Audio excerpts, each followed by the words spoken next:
The new Four Seasons of Vivaldi recomposed by Max Richter. I like music with no words for working, and this, it had like the old comfort of Vivaldi and like pieces I knew really well, but enough new notes that it was just a totally different experience.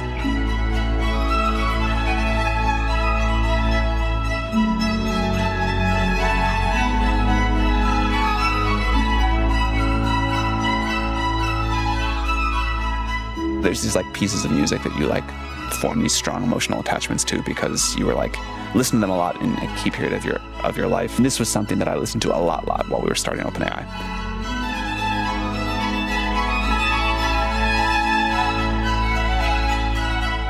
I think it's like very beautiful music. It's like soaring and optimistic and just like perfect for me for working. And I thought the new version is just super great.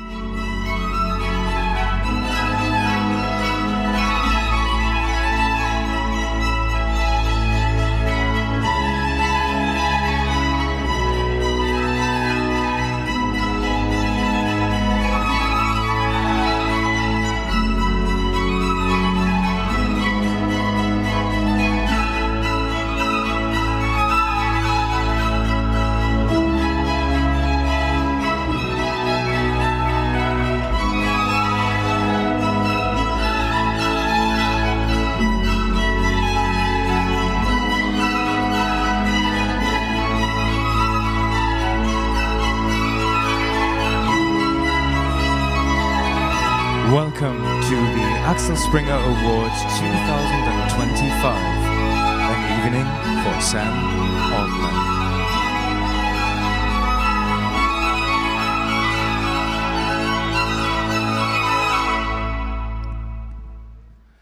After spring comes summer, performed in the comforting version of Vivaldi by the Baroque solists, members of the Berlin Philharmonic Orchestra.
please welcome on stage tonight's first speaker, the Federal Minister for Digital Transformation and Government Modernization, Karsten Wildberger.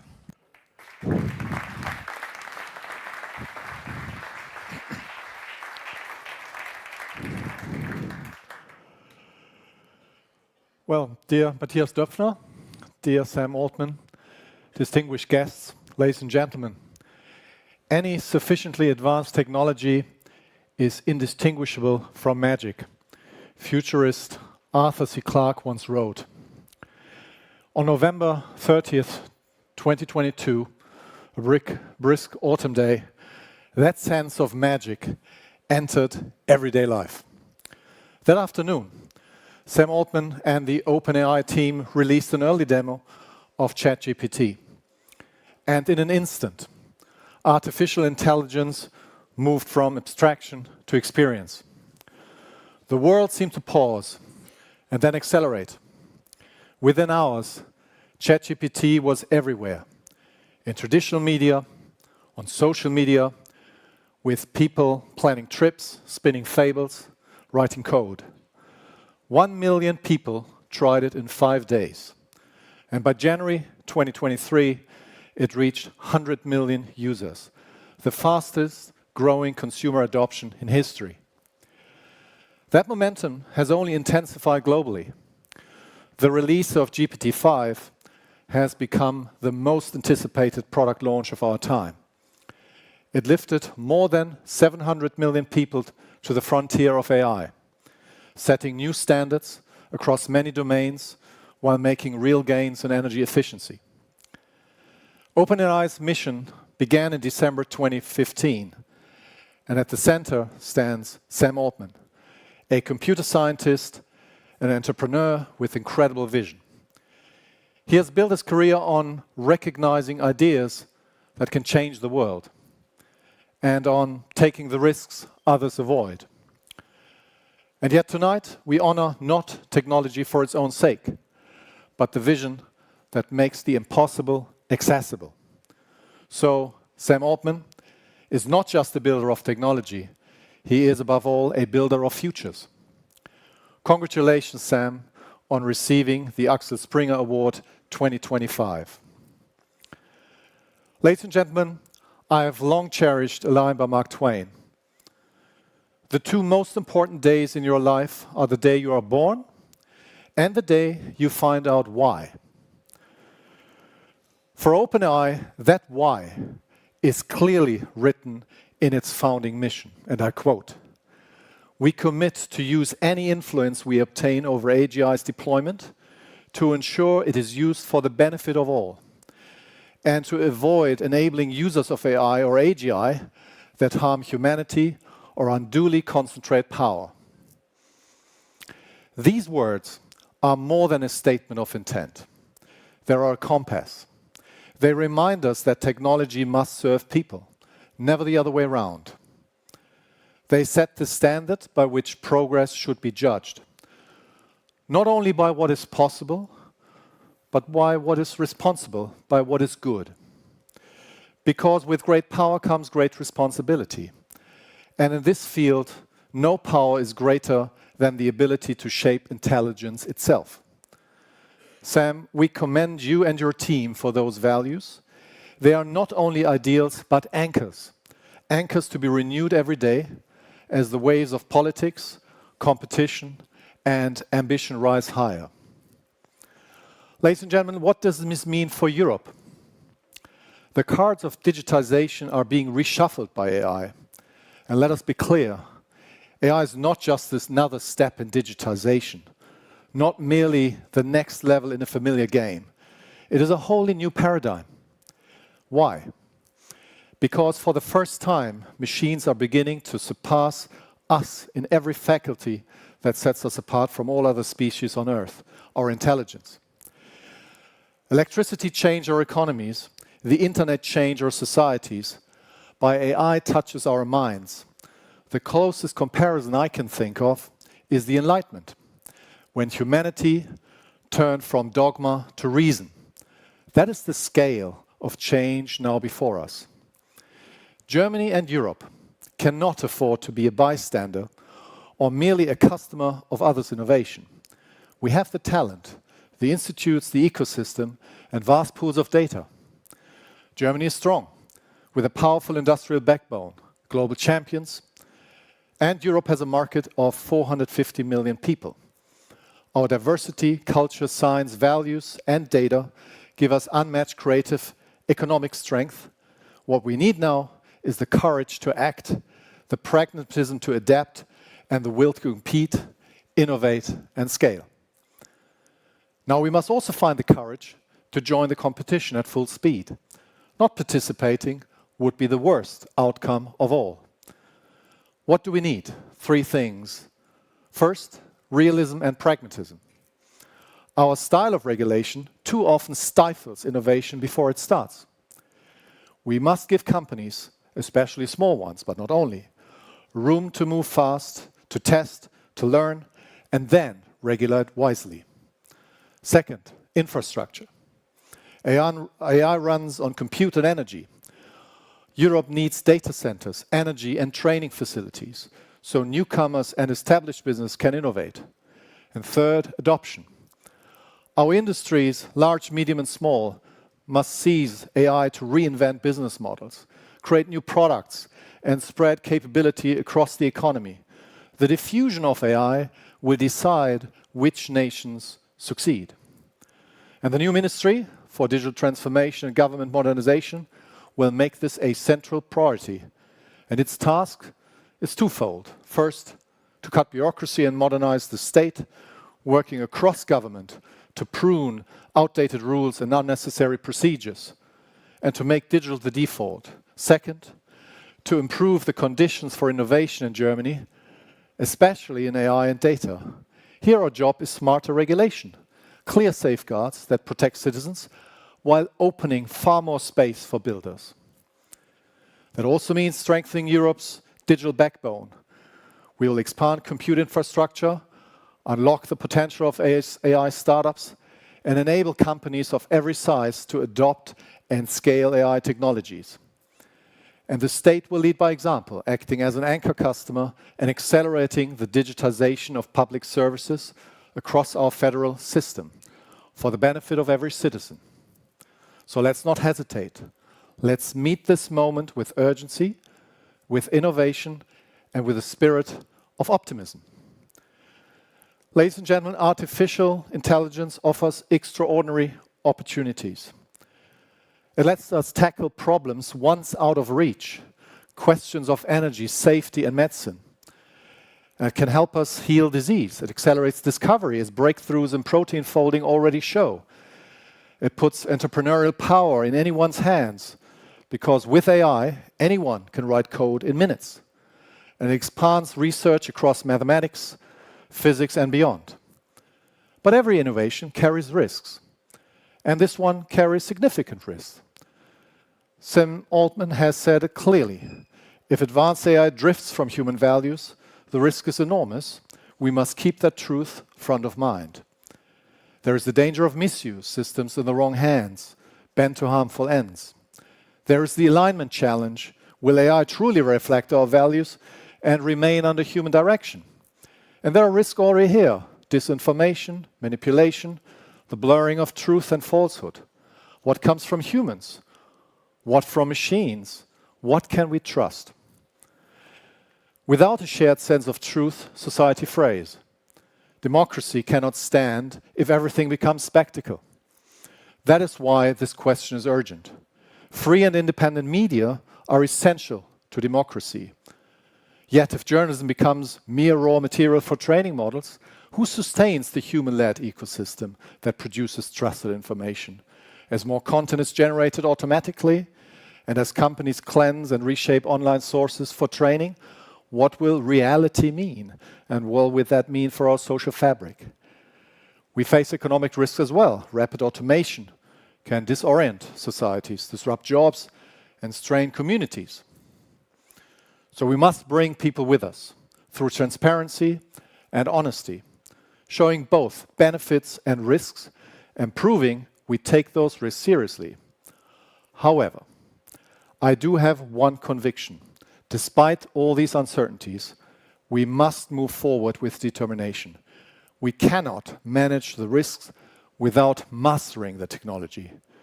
Fear is a poor guide. Ignorance is worse. We must build, understand, and lead. That also means digital sovereignty, developing and innovating future foundation models ourselves, so that our values live inside the technology. Today's language models reflect cultural intelligence, our norms and worldviews. They have taught us what language is, a wonderful and rich medium to build models of the world.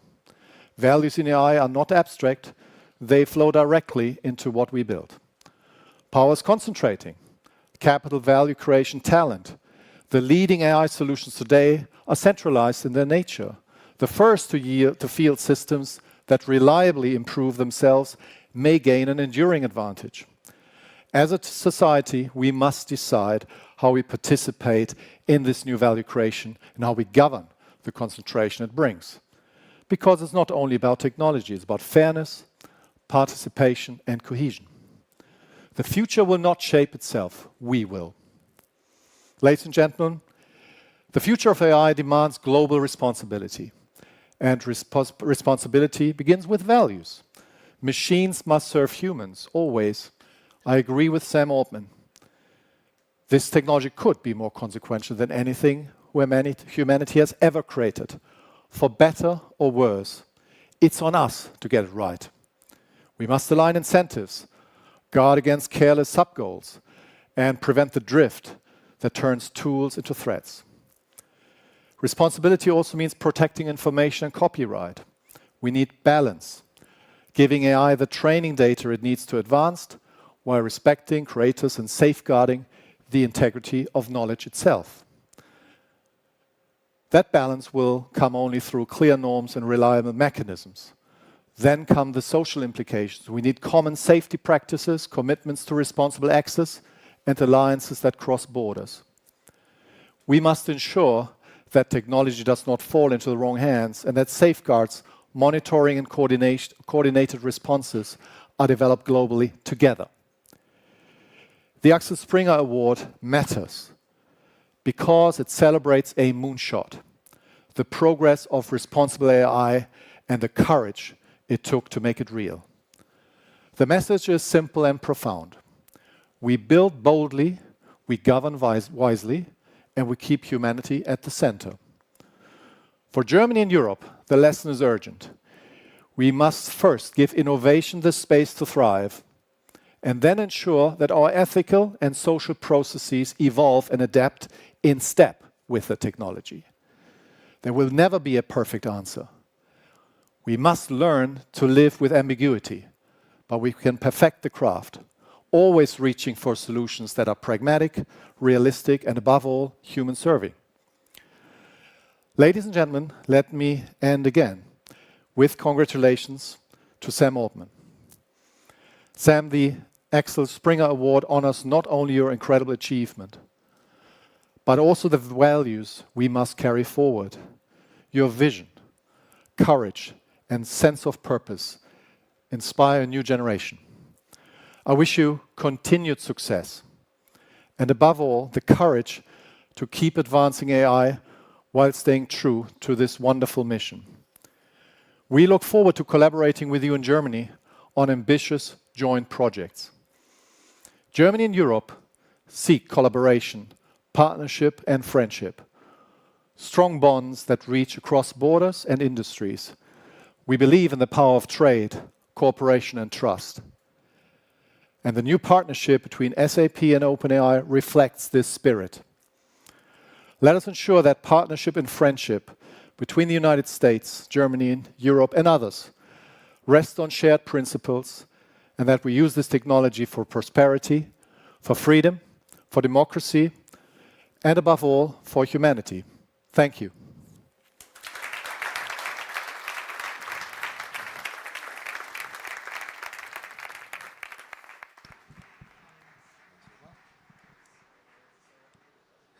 They know each other personally, so here is a message from Ola Kelenius, the CEO of Mercedes-Benz. Good evening, ladies and gentlemen. Hey, Sam. Inventions and technologies have the power to change the course of human history. A little over 140 years ago, two pioneers named Carl Benz and Gottlieb Daimler had an idea. They didn't just invent the car, they gave humanity a new sense of freedom. I believe you're cut from the same cloth, because with ChatGPT, you didn't just launch a product, you gave humanity a new sense of possibility. The main difference? Back then, the revolution was all about hardware. Yours is all about software. And when we met this July, it was fantastic to see these two worlds collide.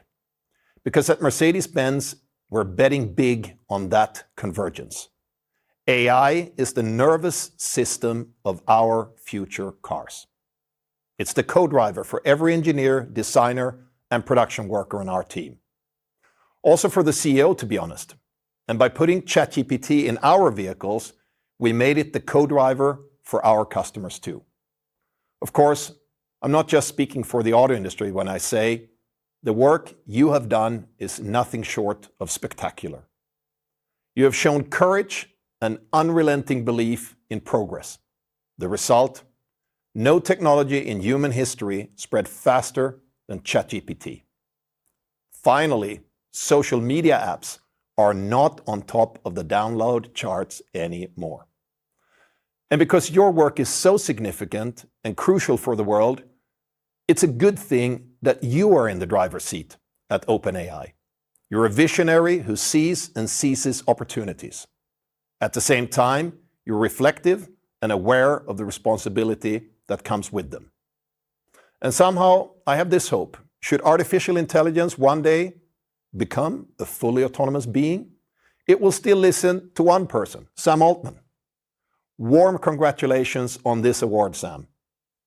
Axel Springer was a luminary of the 20th century, and this prestigious accolade is reserved for those who shine brightly in the 21st century. You truly exemplify such brilliance. The job of a pioneer is never done. There's always the next frontier. I cannot wait to see where you take us. You once wrote on your blog that optimism, obsession, self-belief, raw horsepower, and personal connections are how things get started. At Mercedes, we might know a thing or two about raw horsepower. But you've got the mental horsepower of an AMG GT XX on steroids. Keep pioneering, keep pushing. We'll be cheering you on.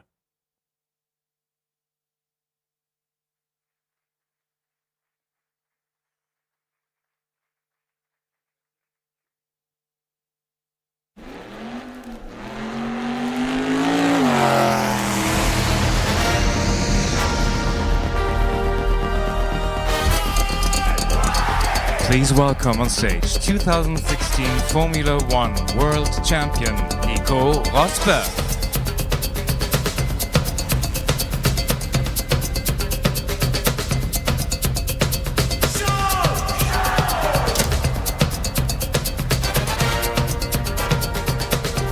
Good evening, everybody. Great pleasure to be here. Dear Sam, we've exchanged a couple of emails so far, so it's fantastic to finally meet in person. And we're honestly all together, I think, here very, very proud to welcome you here in Germany. And I know we share that passion for these fast cars, as you saw behind just now also. Yeah, I was lucky enough to win in those fast cars, 2016. And the next day after I won, I stepped back from my sport.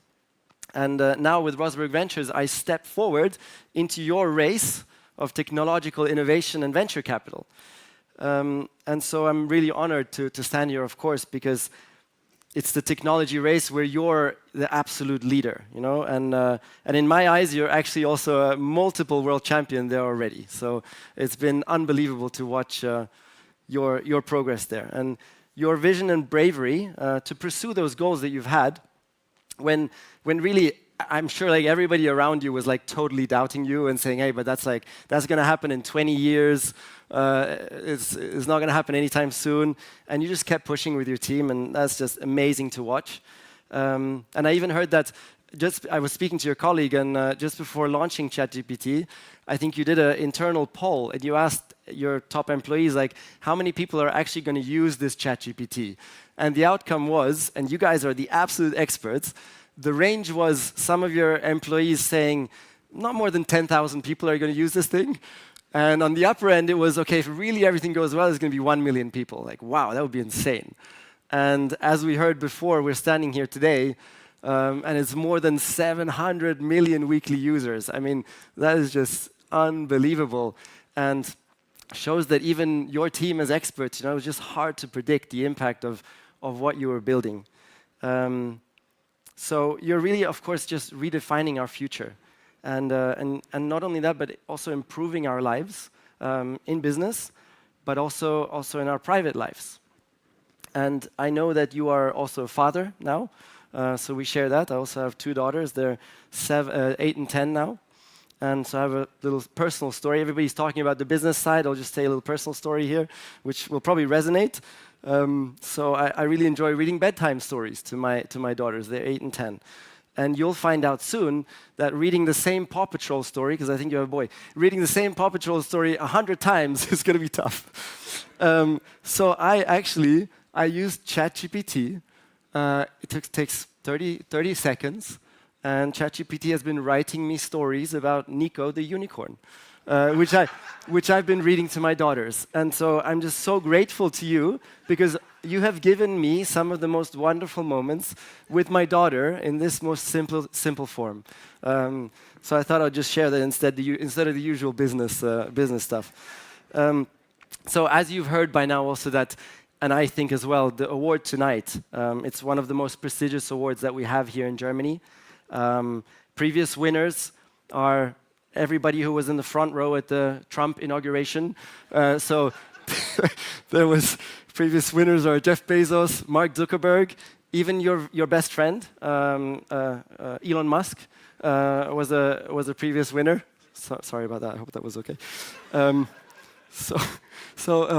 With this award, of course, as was said before, I think also comes really a great responsibility. Like, we're kind of all in your hands now here. In racing, which is the world that I can relate to, if I raced without control and drove recklessly, like the accidents could be super dangerous at the time. Yeah? And I had some big shunts when I wasn't paying attention. So I think it's quite comparable to AI. Progress without a super important responsibility, I think, could really be catastrophic. So everybody here really admires the responsibility that you've shown so far. I was watching the other day how, and in a way that was very unusual for a tech CEO, it's not common, that you were actually publicly warning all of us, including the US government, about this AI technology. And you asked the US government to regulate AI. You asked them to regulate OpenAI and to provide international guardrails, And of course, in saying that, you could really slow your own growth commercially for OpenAI. So I think we greatly admire that responsibility that you've shown, and all of us together here really hope that you will continue to pursue your goals with that same responsibility going forward with great urgency. So we're all really counting on you here. And finally, I have one little idea, because I know your time is also of the essence and you're always looking for ways to save some time. So I heard rumors that in your garage sits my dream car. I don't know if it's true, but there may be somewhere near you there in the Bay Area a McLaren F1 from the 90s. So it's my dream car, and I've never ever had the chance to drive this car in my life. So I'm hereby offering you that I will be your chauffeur for one morning. And I will drive you to the office, to your office, and I promise you it will be the fastest commute you will ever experience in your whole entire life. I promise that. I would be very happy if one day you accept that. And I promise you'll get to the office as well. So with that, later also I'll have a little special gift I hope that you appreciate for you later. So I'll be back on stage. And so with that, really just a big congratulations. And one more time, I would like an applause from everybody for this special award that's going out to you. Thank you.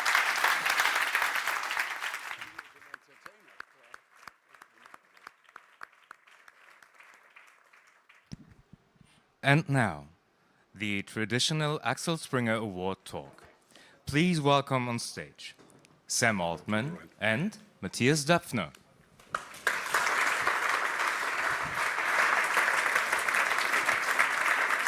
Good evening. Welcome everybody here. And Sam, congratulations. Thank you very much. Do you enjoy it so far? Yeah, it's incredible. Sam, we listened to the Antonio Vivaldi Four Seasons. He composed it 300 years ago, roughly. Do you think he would have done an even better job with the help of artificial intelligence? It's hard to imagine it being much better, but I hope so. I mean, I hope this will be a tool for creatives as much as it's a tool for people being more efficient in business and whatever, and people will make amazing new music in future years. No, I think it's an interesting debate in the art scene. People are discussing, would great artists take advantage of that? Would a Picasso even be more creative, be even better? And I truly think yes, probably, because a genius always takes the best tools. All of human history suggests yes. I mean, I also discovered a couple of years ago, we had these discussions what AI cannot do. So it doesn't have a sense of humor.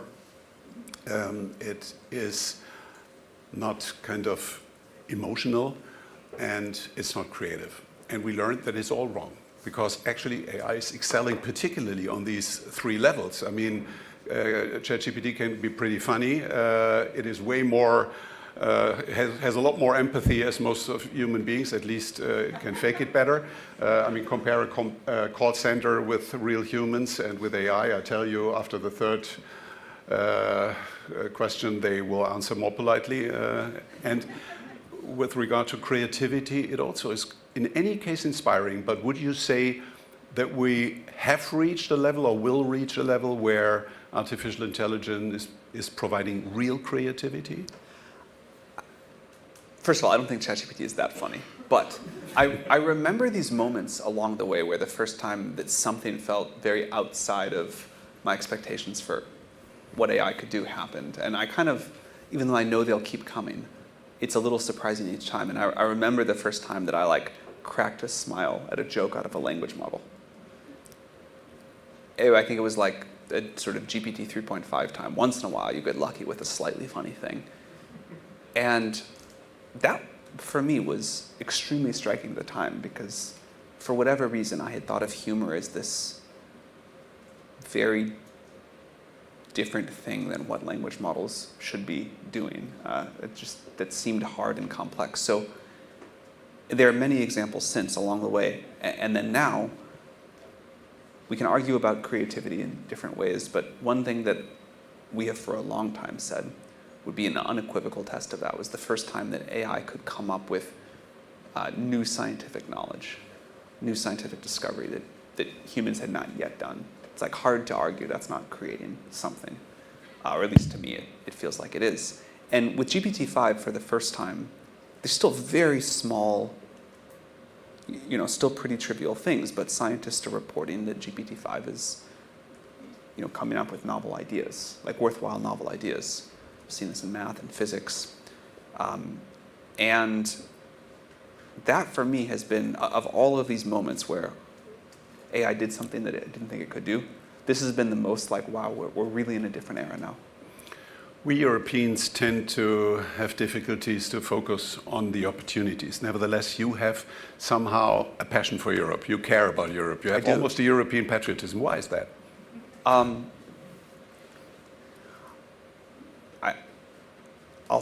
Many reasons, but I'll stick on this theme of scientific discovery. I think there's something magical about European culture that has led to centuries of scientific discovery that have shaped the world.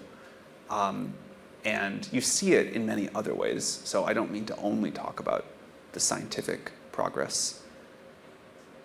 But going all the way back to the Enlightenment, I don't think that could have happened anywhere else in the world. And the continued centuries of progress and contribution since then, I have tremendous respect, admiration, and gratitude for. And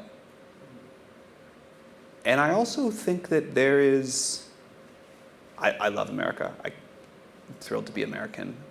But I there is something about European culture that we don't have, about how people live their lives, how society gets organized. I don't think this is the only great thing about Europe either, but like the world needs a strong Europe. Like there is a sense of history and humanity here that I think is critical. And you know, I hope for a strong Europe. I hope that we'll have a strong transatlantic partnership. I think it's something we really want to invest in. No, I agree. Most likely we are going to solve the real big challenges together in a transatlantic alliance way better than alone. You've just announced some initiatives here with regard to Stargate Europe and also the SAP partnership. Why do we need sovereignty? Why do we need a German sovereign ChatGPT? So we don't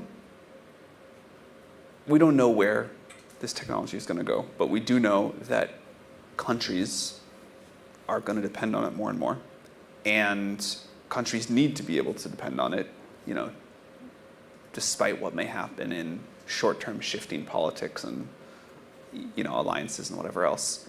And I think many countries will realize that for public sector use, but also for their private sector companies, this is going to be a cornerstone of geopolitics, economic growth, innovation, much more.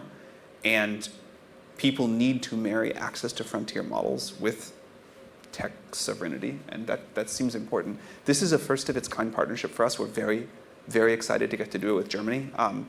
But I hope this is, you know, a model that we'll decide to replicate around the world.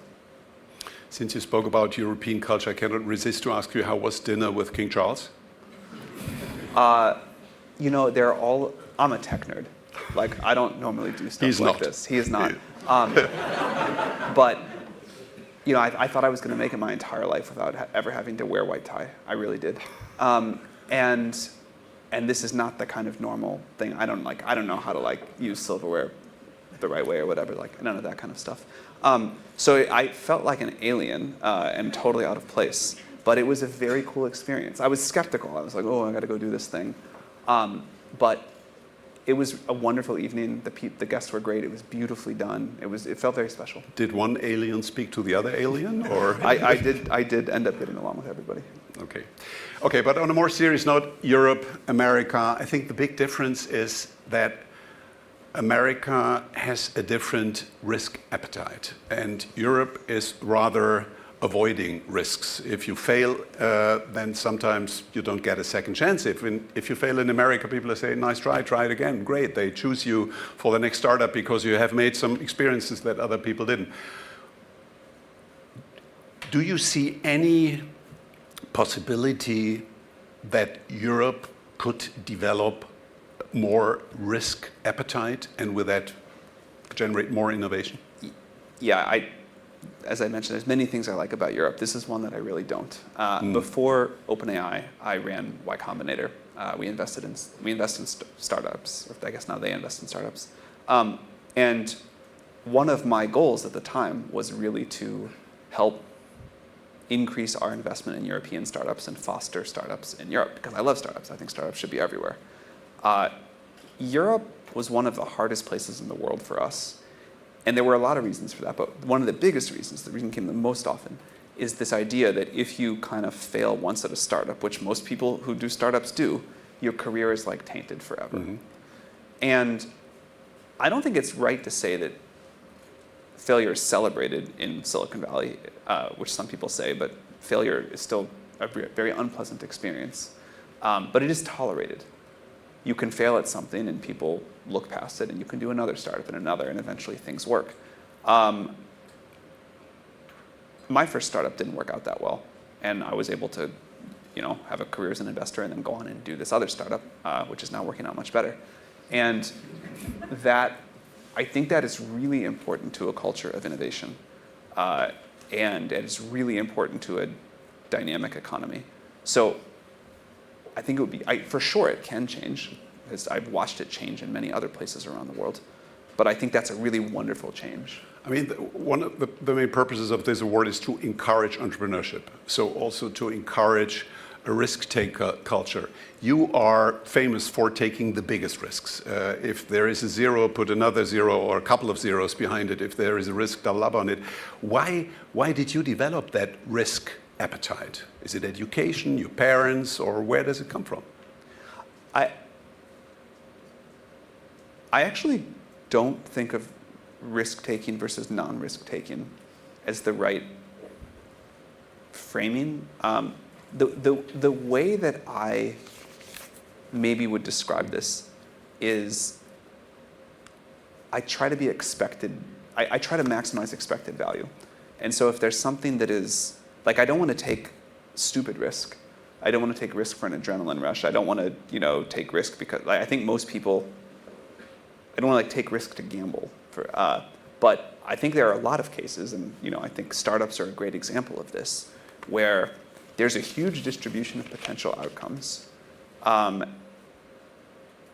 Failure is a likely case in many. The ones where it works, this is also often the case in science, you create huge value. And so the expected value of doing something is hugely positive, even if you fail in most cases. And those are the kind of risks that I like to take. That is where I think there's like a lot of value gets created. That's where I think the really, the major economic growth and innovation comes from. And so what I would try, to get that, you have to allow people to fail at stuff, and it has to not ruin someone's career. But that's kind of, rather than like, is risk good or bad, I would look at it from a let's maximize expected value, which involves taking risk when the rewards are worth it. I remember the day when ChatGPT was launched and I used it for the first time. It was truly an epiphany for me. I mean, after the first user experience with a website many, many years ago, and then the first use case of an iPhone, that was my third epiphany, and I thought that's going to change everything. Not only our own history, but literally everything. And we heard about the incredible success that it had and the fastest rollout of an app ever. Did you personally expect something like that, or were you surprised by it? It was one of the few times where I really pushed the company that we were going to do something that there was not really good internal belief in doing. So I believed it was going to succeed, but I did not believe it was going to succeed this much. We, as like a funny accident of history, we had launched GPT-3 in our API, and it was going okay, but it wasn't going that well. There was really only one category of businesses that were really thriving.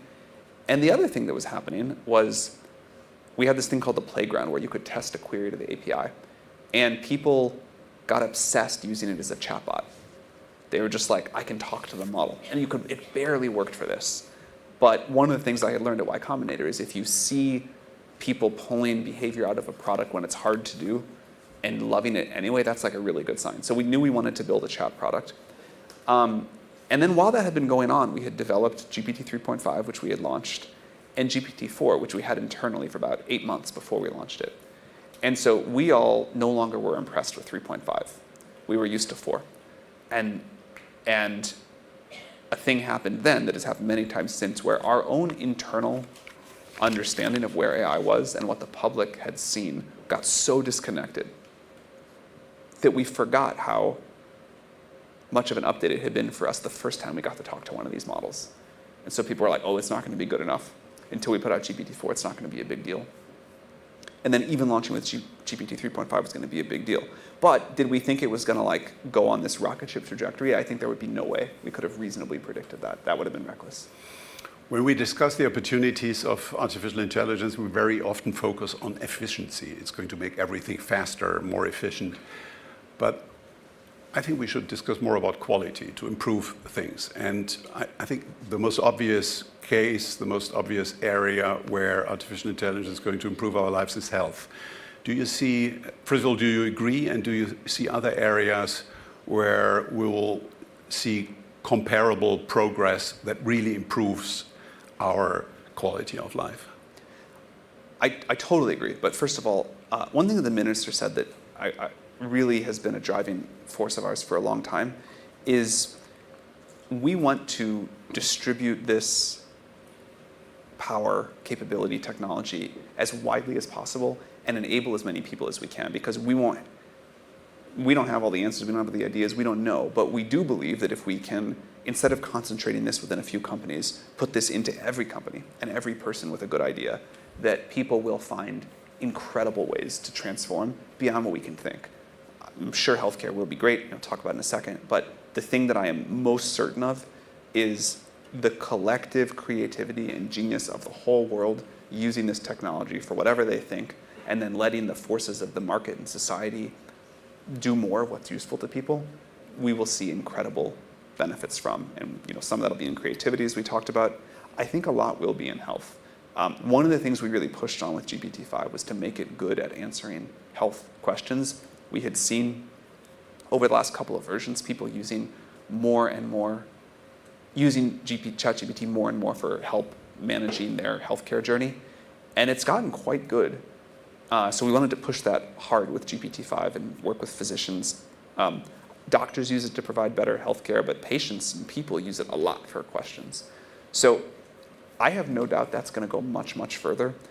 I also think we're starting to see now for the first time with the latest models, not just better delivery of healthcare services, but actual new innovation, new drug discovery, better understanding of disease.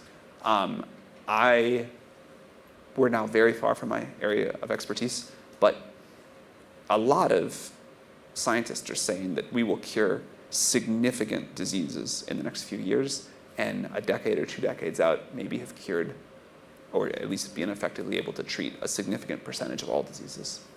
As a kind of advanced hypochondriac, I very much care about that progress, and I can only encourage you to go fast. Do you type in your symptoms all the time? All the time, all right. It's really, but let's switch topics, that's good. Sam, OpenAI has just raised a lot of money based on a $300 billion round. The next is already going to close very soon at a $500 billion round. NVIDIA has decided to cooperate and invest $100 billion. The numbers are just mind-blowing. It's still an early stage of the development of the company, and this kind of rocket success, this transformative role in society. Do you have sometimes moments of an imposter syndrome that you think that is just getting out of control? It's just too successful, or you don't? Yeah. Look, first of all, I think one thing that's different, very different about AI than the internet era, is the infrastructure costs are just so expensive. So to build out the infrastructure, the chips, the energy, the data centers, the networking gear that it takes to train these models, and even more so to serve them to the people that want to use them, it's just hugely expensive and complicated. Yesterday I was at one of our gigawatt class data centers. There's 7,000 construction people running around. You're watching these multi-million-dollar racks come in one after the other, and all this power generation. And you look at this gigantic thing. It's these are bigger than any other kind of physical project I've ever seen. And you think this whole thing only serves a small fraction of ChatGPT users. So just the amount of money and physical stuff that it takes to deliver this in complex supply chain is massive. And that means that the companies of this era have to raise or spend far more capital than the previous era. And then in terms of imposter syndrome, I grew up very much as a computer nerd in a small town, or a small suburb of a small town in the middle of America. And I was a sci-fi nerd, so I dreamed about AI a lot. But I certainly never thought I would really be doing it. But I don't have time to think about that much. It's just caught up in the crisis of the moment. That's probably helpful. You've been born into a Jewish family that came from Russia and Poland. Yeah. You've been raised in St. Louis, kind of entrepreneurial tradition in the family. I would be interested, which values were important in your family and which values are important for you? A really big one from my dad was you just always help people, kind of even if you don't have time, even if you're busy with other stuff, you really put helping people first. He lived that way in his personal life and in his work life, and he would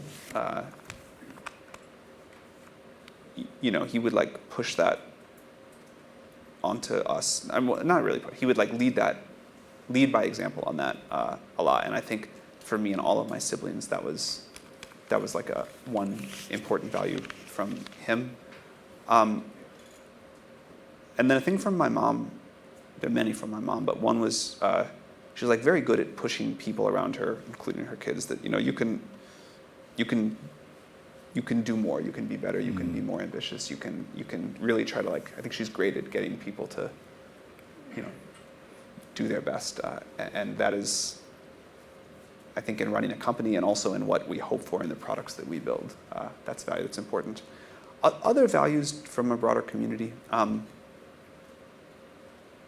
It's a little bit weird to say as someone running an AI company, but I think I just grew up with a very human-centric framing of the world, and thus a belief that AI has really deeply got to serve humanity. It's not, we got to build the tool and not the creature here.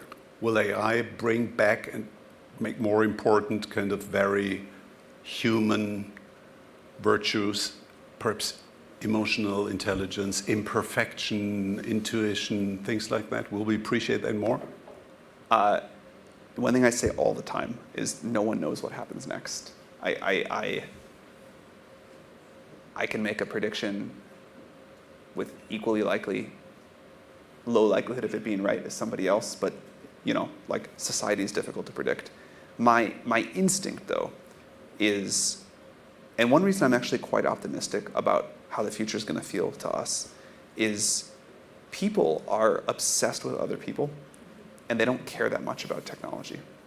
So GPT-5 at this point, unbelievably smart from an IQ perspective. And as you mentioned, pretty good from an EQ perspective, surprisingly good also.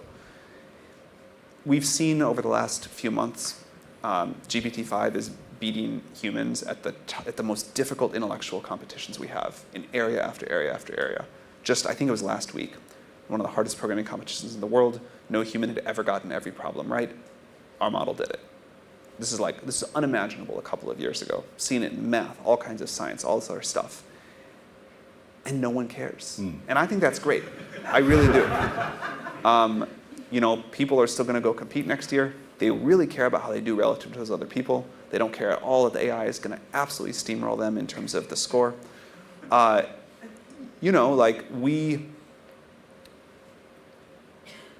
performance at the start here was so beautiful. It really was moving and wonderful. If that had been done by robots, even if the music sounded exactly the same, we wouldn't have cared. Yeah. It wouldn't have had any of the emotional resonance. Yeah. And I could go through many other examples, but we are I believe you never fight evolutionary biology.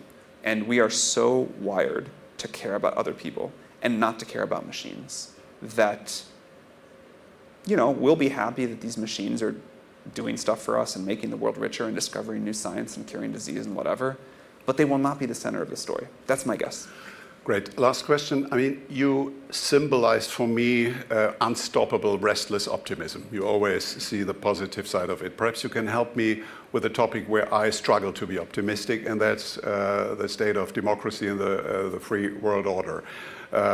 War in Ukraine, war in Israel, threats from an autocratic superpower, China, Islamist terrorists undermining Western values, centrist democracy stumbling.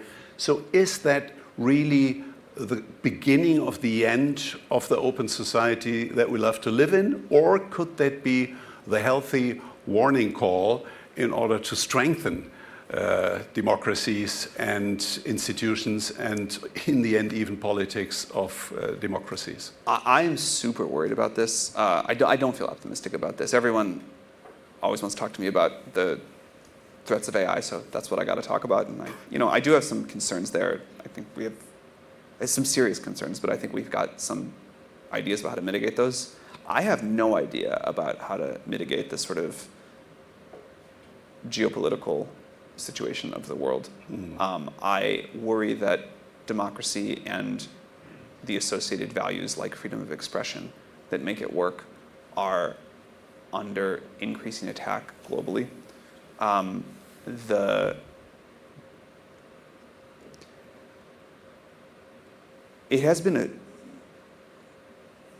It's been surprising to me that we've had as much peace in the world as we have had over the last few decades, given everything that's happened. It's obviously far from a perfect story, but I could have imagined it had going much worse at many times. But this seems like a scary moment indeed. And we're even further from my expertise here. I have no idea what it takes to turn this around. Perhaps we should take, in that context, Ben Gurion as our role model, who famously said, in order to be a realist in Israel, you have to believe in miracles. So perhaps you have to believe in miracles. Sam, is it actually true that your kind of favorite book is The Beginning of Infinity of David Deutsch? Yeah, I think if I had to pick one favorite book, I would pick that. Why is that so fascinating? Can you explain that?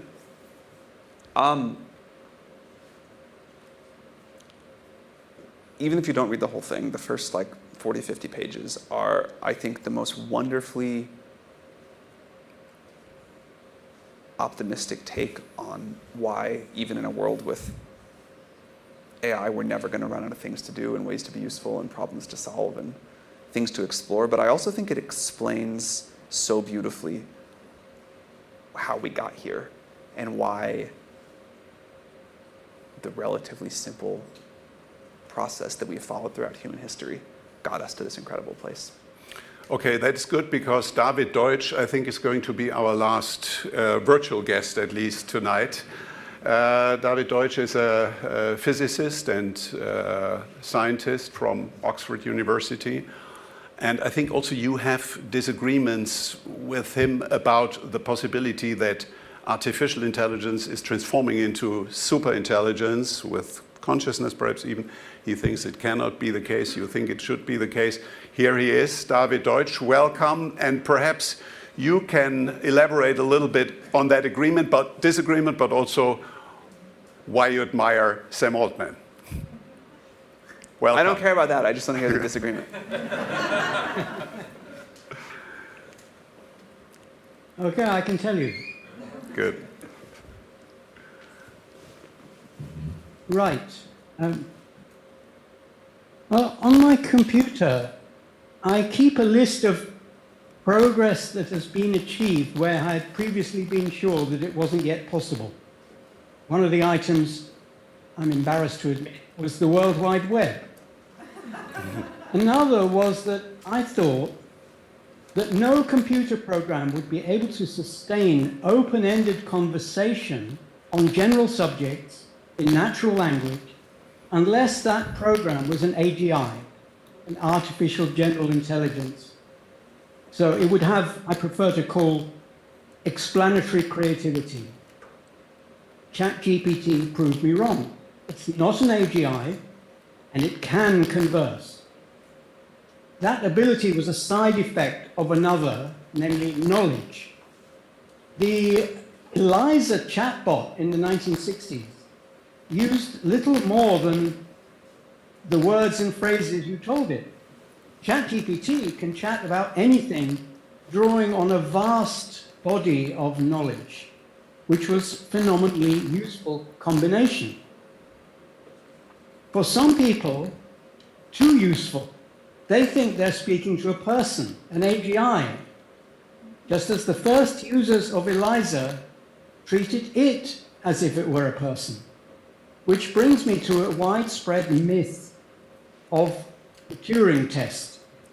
In reality, Alan Turing never proposed a test or benchmark for AGI. His imitation game wasn't a test of anything, but a thought experiment to torpedo the intuition that machines can't think.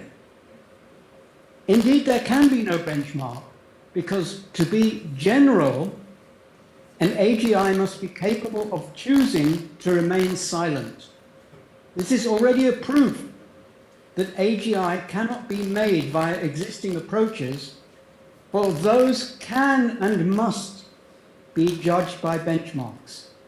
Conversely, if something outputs a new explanation, you can't test for whether it created that or a human did, even you yourself when you administered the test. In Edison's phrase, there's the inspiration part, which only humans and AGIs can do, and the perspiration part, from which AIs can liberate us. So, if there's no test, how do we know that humans are general intelligences? By telling their story. Human thought doesn't consist of mechanically converting motivations into actions, prompts into output. It's mainly about choosing motivations. Just as science is not extracting theories from data, it's seeing a problem, guessing explanations, criticizing and testing them. So how can you tell whether something is doing that? You can't always. Sometimes it really is a bot you're chatting to.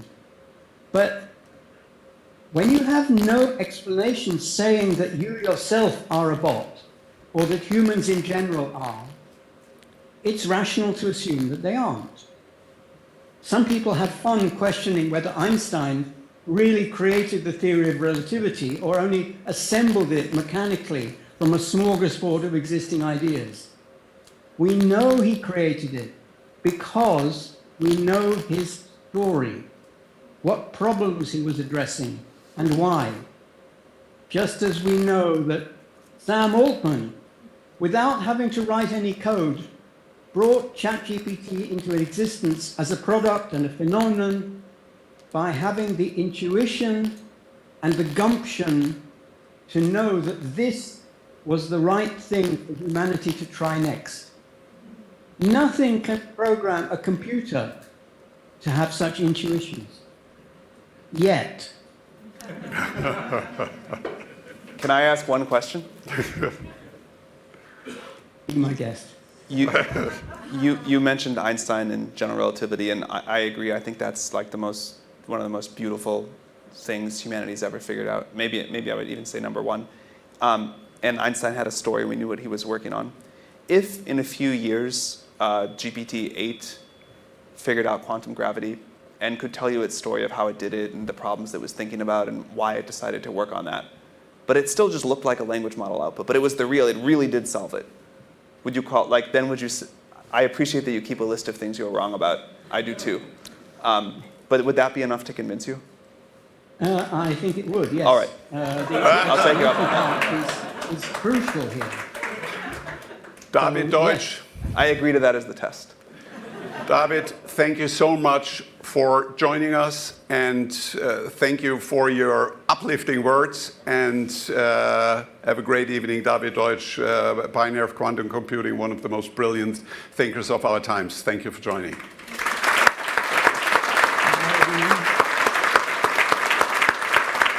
Sam, we are almost done, but you may ask yourself, where's the award? So, yeah, traditionally we don't have one. We think it's so unpractical, it's going to be under dust and unnecessary. So there is no award. Great. But there is one last little surprise. Nico Rosberg has prepared for you. Where is he?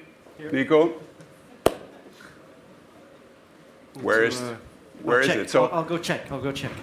in any case, There we go. Found you are it. a fan of fast cars, Yeah. race cars, Formula One. Wow. I hope that you have good protection if you're doing that trip with Very Nico. cool. So This, you have to explain what it is. it's my great pleasure to present you with a helmet that is like the one where I won the world championship with at the time, which is kind of like for us one of the most special things we can hand over. So Thank you very, very hope much. you kind of awesome. appreciate that a little bit.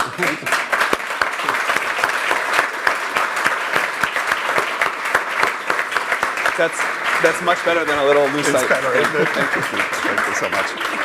Okay, ladies and gentlemen, that's it. We now proceed to the Journalist Club having something to eat and some drinks. Wonderful to have you. Enjoy the evening.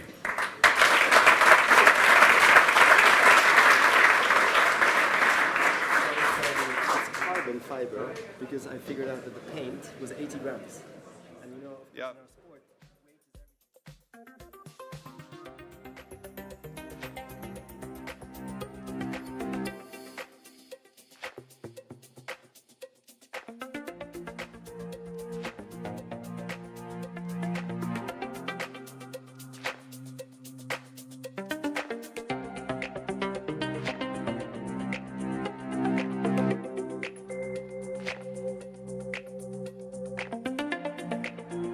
everything.